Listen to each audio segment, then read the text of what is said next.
زندہ لاشوں کی دنیا میں ایک شہر نے اپنی ساری زندگی ہر گئی۔ شہر کے گلیاں جن میں کبھی پھولوں کی خوشبو تھی اب صرف خاموشی اور بھیانک آوازیں میں ڈوبی ہوئی تھیں۔ ایک عجیب وائرس نے لوگوں کو زندہ مردہ بنا دیا تھا۔ ہر کونا کونا اب بھٹکی زندہ لاشوں سے بھرا ہوا تھا۔ میں اکرم اکیلا مسافر اس شہر میں آیا۔ میرے ساتھ چلتے ہوئے دوستوں نے ایک کر کے اس زہر سے مشکل سے بچتے ہوئے میری مدد کی تھی۔ ہم نے ایک چھت کا انتظار کرتے ہوئے ایک چھوٹا سا سیف زون بنایا جہاں ہمیں لگتا تھا کہ ہم سوراخشیت ہیں، لیکن اندھیرے میں ہمیں یہ بھی معلوم تھا کہ کچھ بھی ہو سکتا ہے۔ رات کو جب چاندنی روشنی دیتی تھی ہم نے سنا ایک عجیب سی آواز۔ وہ آواز نیر سنائی دی، تیز ہوتی گئی۔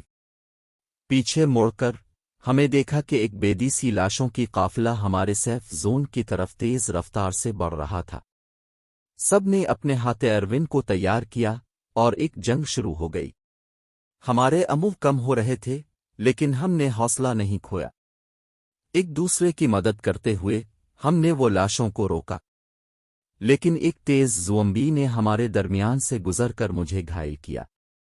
میرے دوستوں نے مجھے بچانے کی کوشش کی لیکن میں جانتا تھا کہ میری گھائل حالت میں ان کے لیے بوجھ بن گیا ہوں۔ آخر میں ہم نے وہ زومبی قافلہ ہارا دیا لیکن میری گھائل حالت نے مجھے کمزور کر دیا۔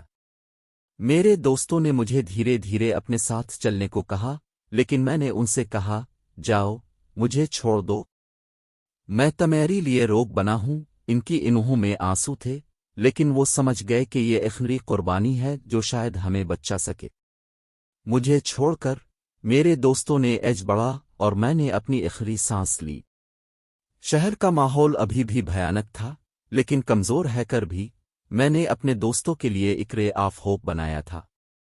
میرا نام یاد رہے گا، اکرم، جو اپنے دوستوں کے لیے اپنی زندگی دیا۔